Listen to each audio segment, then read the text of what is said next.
Hi, it's Dwyer. March 30th, 2025. GamblersAdvisory.com, a free site. BettingAngle.us, a free site. Remember, the opinion you should follow should be your own. Just consider this video to be a second opinion from a complete stranger online. Folks, a lot's going to happen in the heavyweight division in the next 18 months. Right, folks? The heavyweight division is drowning out the rest of boxing right now, even though you've had some great fights, right? Bivol Beterbiev, for example. Great fight. Great fight. But I need for folks to understand a few things. You have a 38-year-old champion in Alexander Usyk. You now have two guys who pose a major threat to him, right? You have a guy who's an athlete on par with him, and that's rare. Joe Parker. And Parker, folks, has been on a run. Right? When Usyk moves away from Joe Parker, Parker is going to be able to move with him. For those of you who want to talk about Joe Joyce's victory over Joe Parker, just understand that Usyk is an elusive fighter. He's not a front foot out the gate, let's trade shots, I believe I have a better chin than you do fighter like Joe Joyce is. Let's talk about Joe Joyce. Joe Joyce is about to fight the guy I still consider to be the heir apparent, Filip Ergovic. Right now, apparently there are gamblers out there who've made Ergovic a big favorite in that fight. That fight is going to happen in a matter of days.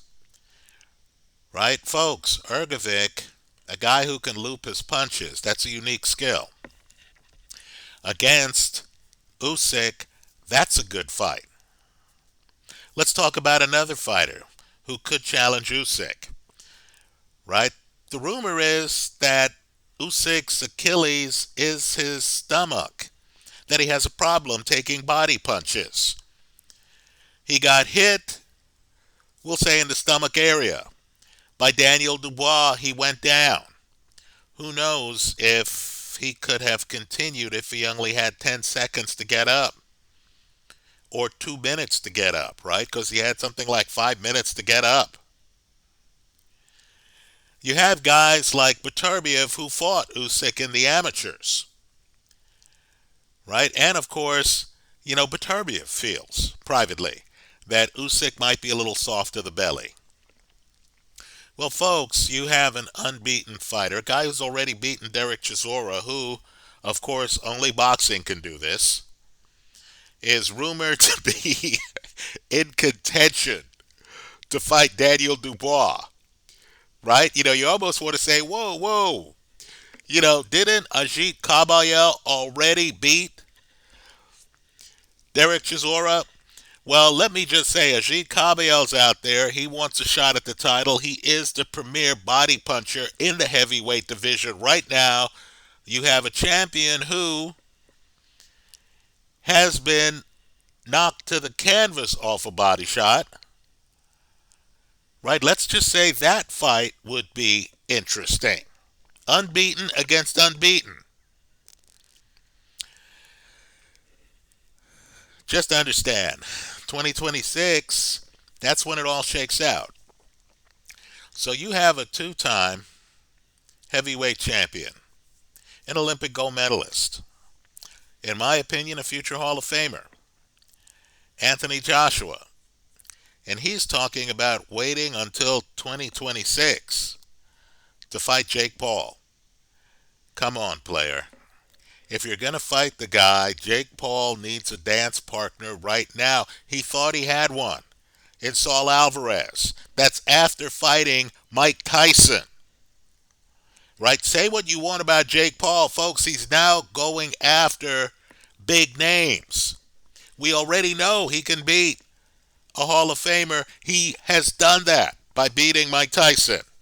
Now the question is whether he can beat an active future Hall of Famer in Anthony Joshua. Well, Joshua has said, hey, I'll look his way in 2026. Why the delay?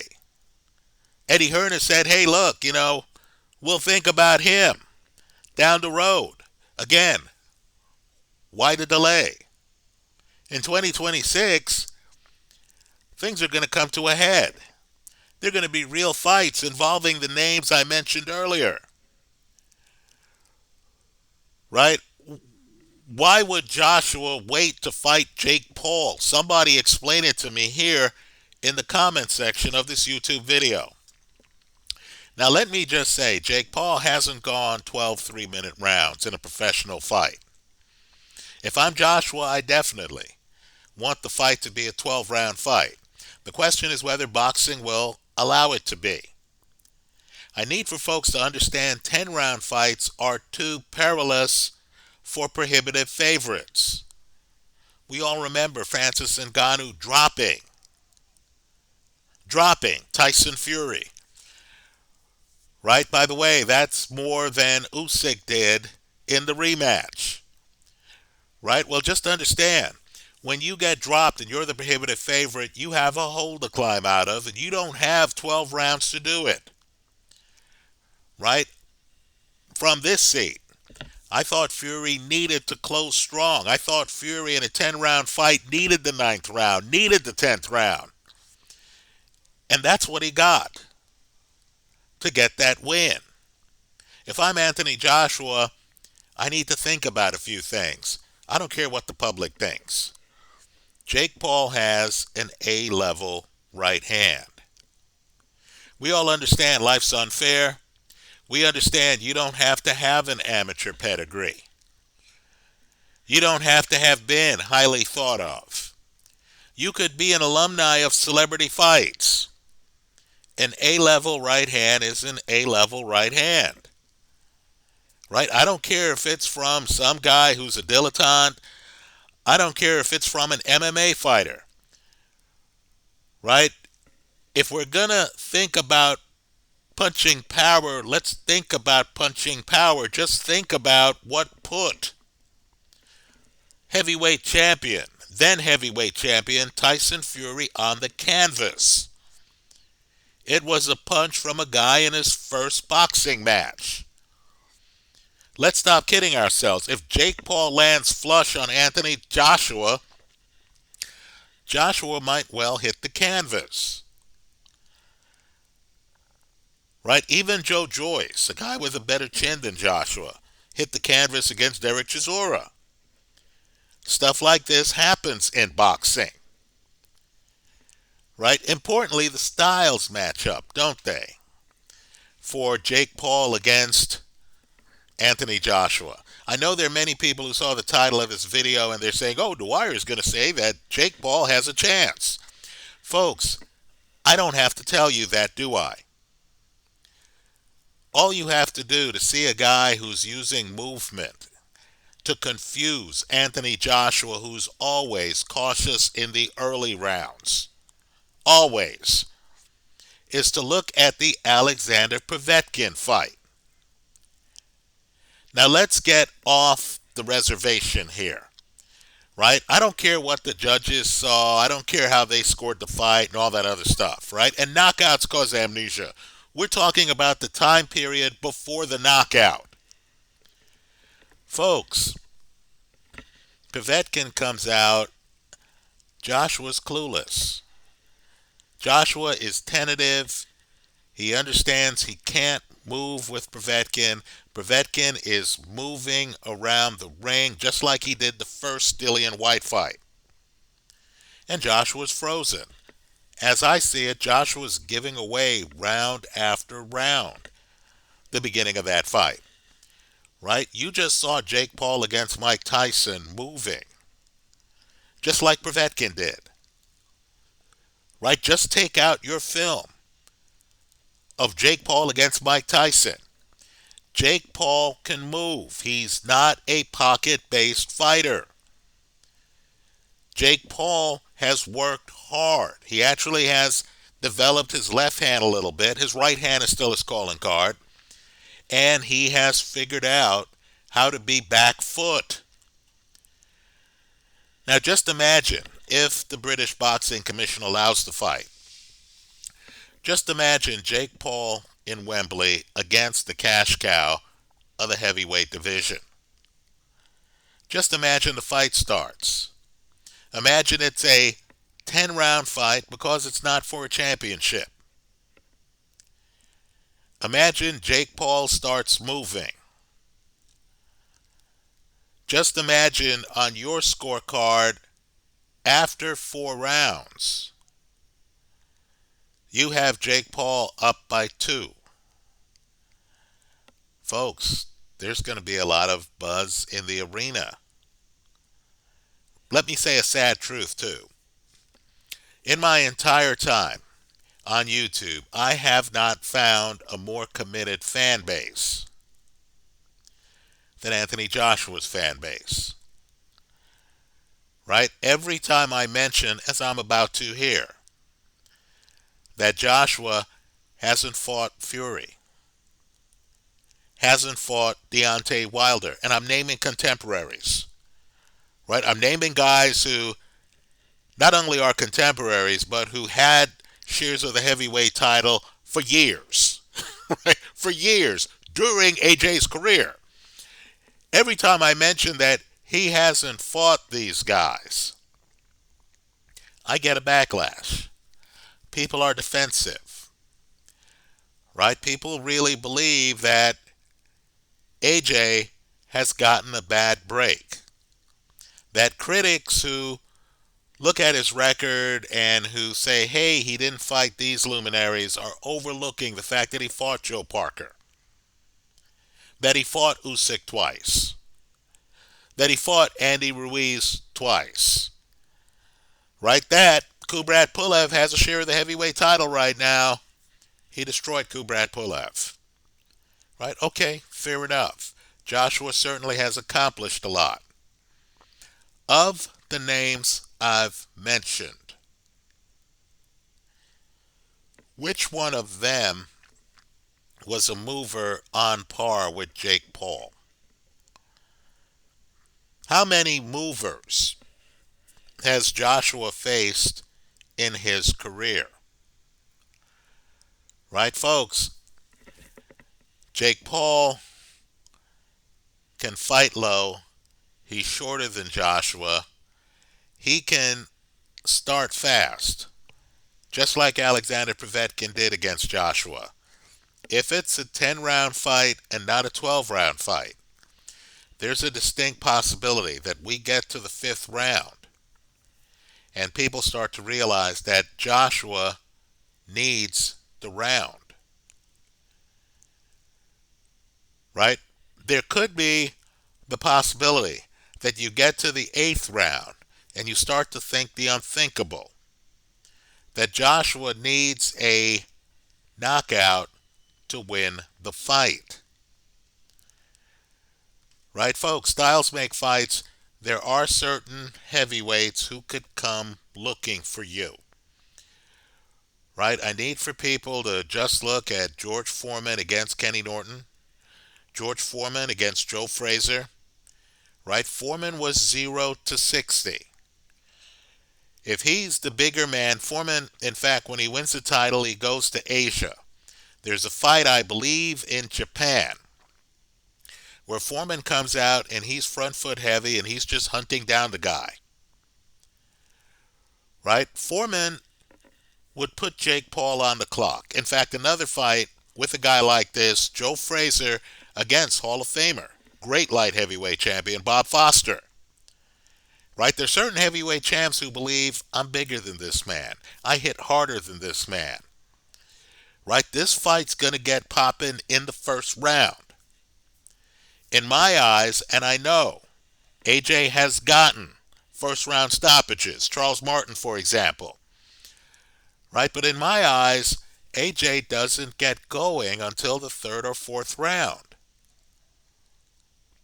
You saw Usyk beat him the first fight. That shocked the world. Right? AJ was the favorite. The fight was in AJ's backyard, wasn't it? Right? So then AJ switches things up. He hires Robert Garcia, a guy who's the trainer for Bam Rodriguez, a guy who once trained Antonio Margarito for a fight. Right? Garcia is a guy who has trained offensive fighters. Right? Truth be told, he also trains defensive fighters too, right? But let's just say Robert Garcia, that's action packed. They're going to be punches thrown. We get to the rematch. You understood Usyk couldn't walk down AJ. You understood Usyk was going to use movement on AJ, right? Just to be fair, Usyk southpaw, Jake Paul not a southpaw. How many rounds did it take Joshua, who had seen Usyk for 12 rounds in a prior fight? How many rounds did it take Joshua to get going in the rematch? Now I'm sure I'm going to get a dozen and one comments in the video saying, Dwyer, how dare you compare Jake Paul to Alexander Usyk? Okay, fine. We'll take that risk here. All I'm doing is talking about Paul's legs. Right, folks? Mike Tyson was there watching Paul move around the ring on him. The gap in that fight was Jake Paul's foot speed. Tyson looked like he had a knee injury or something. Tyson couldn't keep up with the movement. If Jake Paul comes in, he doesn't have to be Usyk. He just has to be himself and move like he did against Mike Tyson.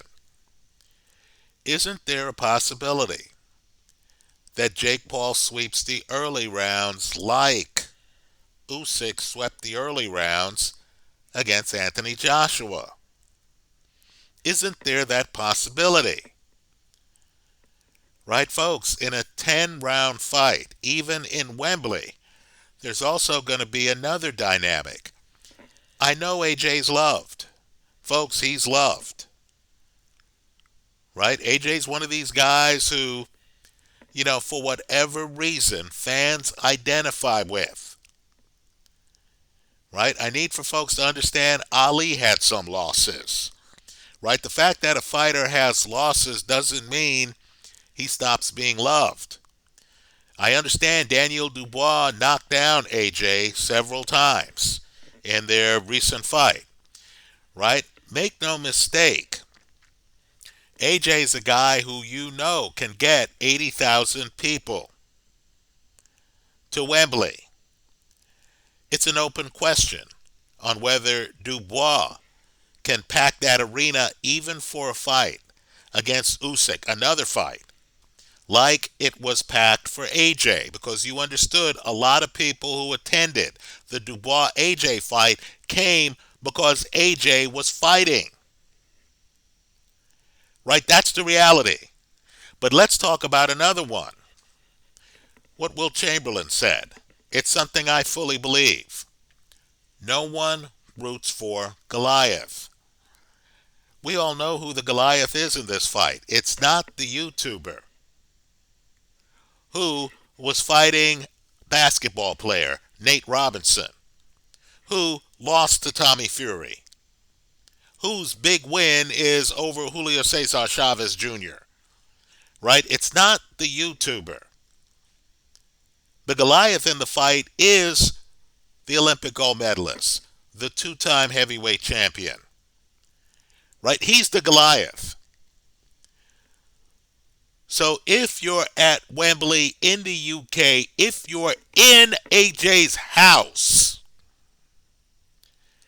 and Jake Paul has a 2-round lead going into the 5th round, Jake Paul has started like Alexander Povetkin. I know the judges saw it differently. I don't go by the judges. Right? If Jake Paul starts the fight like Alexander Povetkin, who was one of the most mobile opponents AJ has faced, folks, allegiances are going to switch. People who gladly bought their ticket to see AJ massacre an opponent are suddenly going to start thinking about the unthinkable. What happens if this guy who just beat Mike Tyson outmaneuvers Anthony Joshua?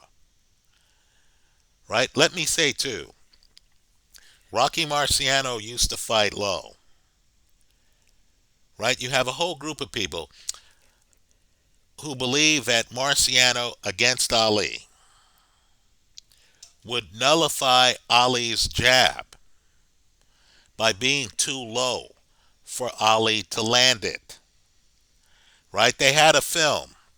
They called it Super Fight. I give both guys credit for making it. Ali at the time was exiled from boxing, right? He makes a film with Rocky Marciano. We're lucky to have it because Marciano then ended up in a plane crash and is no longer with us.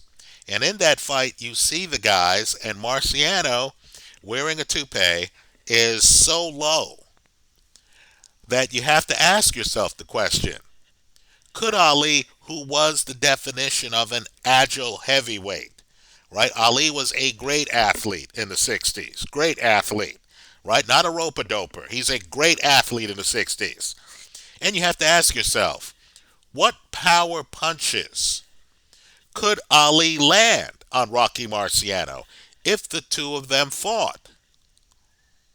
And Super Fight's interesting because, of course, Marciano's trying to walk down Ali, something that, let's say, typical opponents had a hard time doing.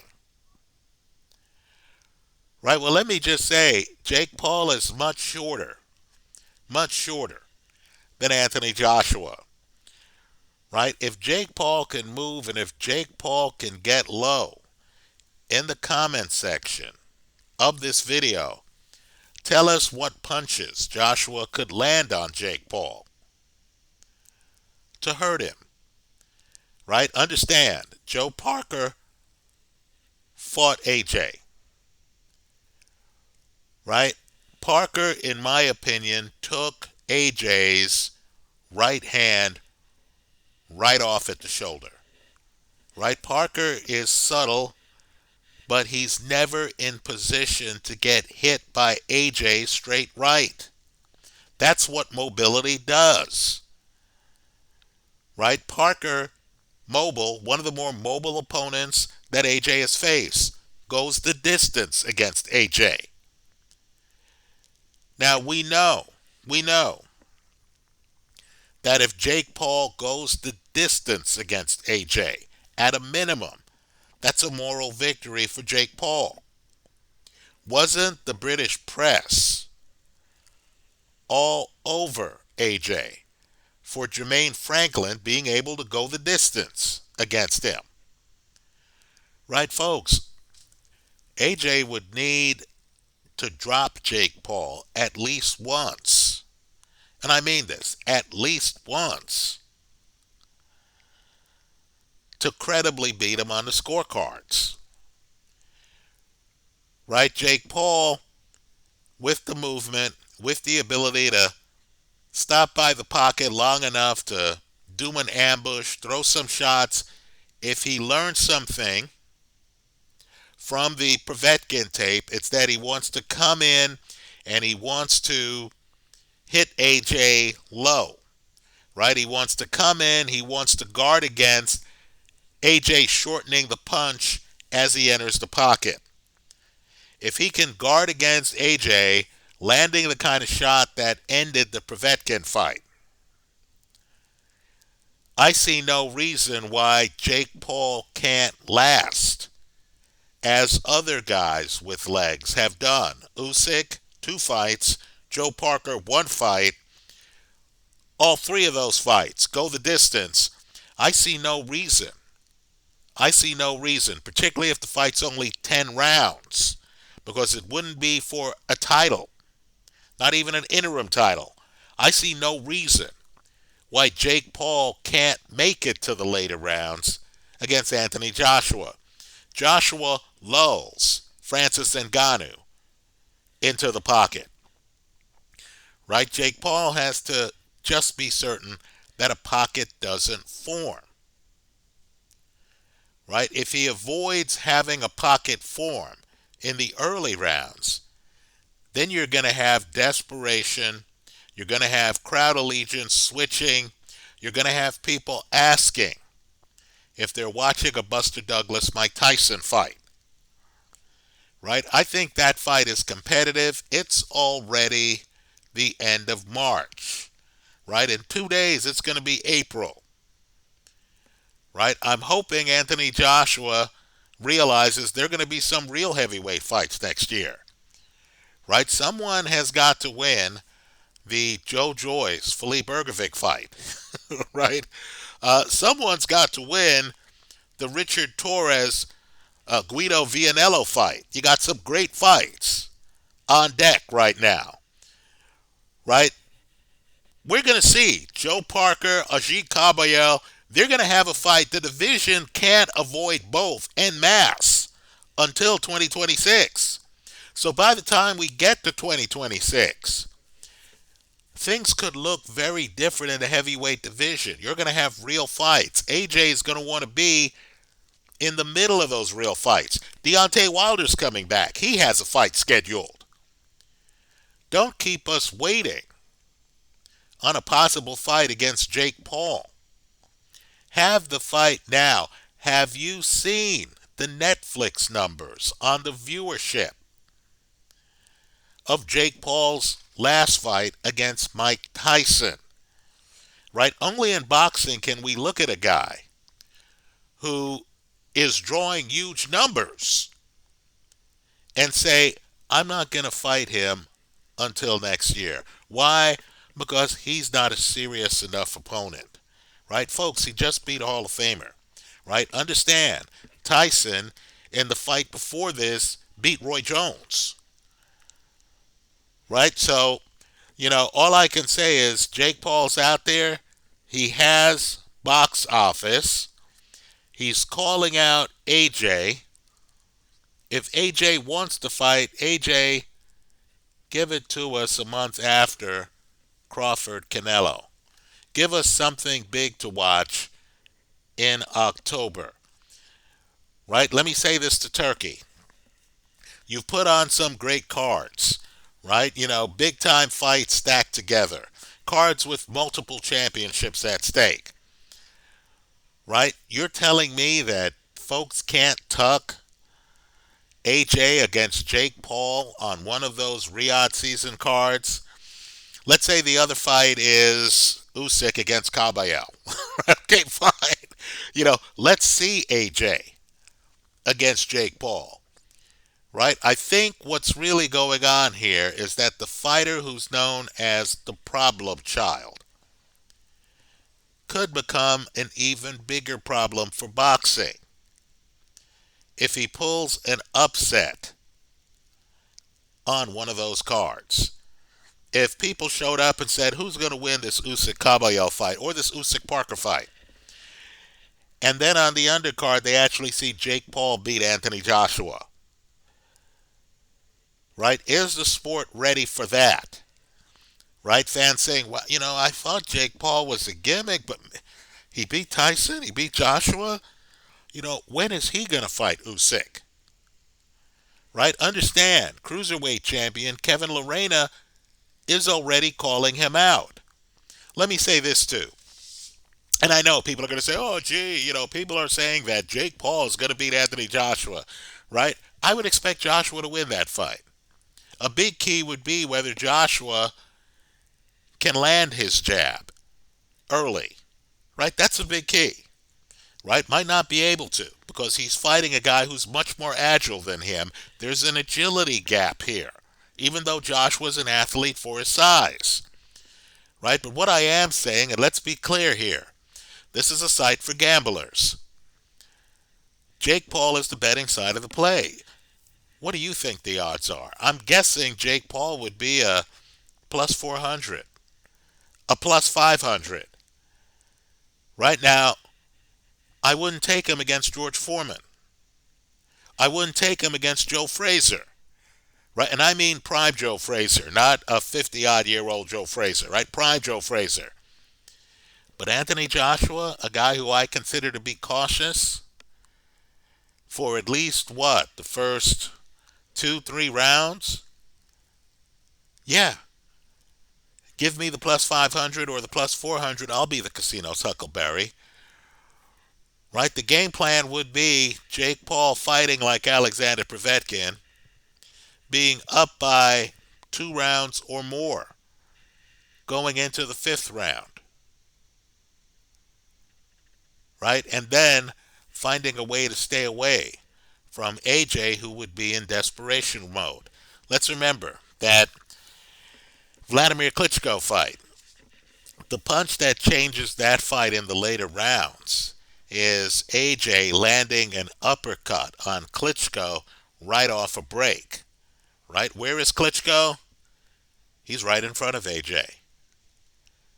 Right? If Jake Paul continues to move and is not right in front of AJ, what punch is AJ going to land that can take him out? Right? Let's remember too, Andy Ruiz drops AJ multiple times in their first fight. Right? Multiple times. The second fight, Andy Ruiz still has the fastest hands in the heavyweight division. I still think he has the edge on Usyk. Right? But he has slow legs. The second fight, does AJ come out, say, hey, I've got to avenge my loss and destroy him? Right? Is this Lennox Lewis against Hasim Rahman? It's not. You might recall AJ comes out and it's AJ on his back foot. It's AJ dancing. That's who this big heavyweight is. Right? AJ is more of a boxer than he is a George Foreman. So Jake Paul in the early rounds is going to have room to operate. The fortunate thing is that Francis Ngannou made the mistake of getting lulled into the pocket with AJ. So people are going to look at that fight, they're going to say, wow, he didn't make it to the third round. That's how this fight's going to happen. Right? Jake Paul just has to make sure that a pocket doesn't form the first few rounds. Isn't that exactly what he did against Mike Tyson? Right? I expect Anthony Joshua to win the fight. I would expect the fight to be 10 rounds. I believe the betting side of the play would be Jake Paul. This is a dangerous fight for Anthony Joshua. Those are my thoughts. Let me hear yours. It's not a novelty fight, folks. It's not a novelty fight. The fact that there's caution, the fact that after Jake Paul had a fight watched by something like 60 million households, the fact that there's hesitation, that a two-time heavyweight champ isn't thinking to himself, oh, this is an easy payday. It's like, not only that, this is a chance to build my brand. Right? All those people who watched the Tyson fight, let me get in on that action, then let me get the stoppage. Right? The fact that that's not the attitude. The fact that the attitude is actually, oh, let's tell the press we'll fight this guy next year, tells you all you need to know. Those are my thoughts. Let me hear yours in the comment section of this YouTube video. Thanks for stopping by.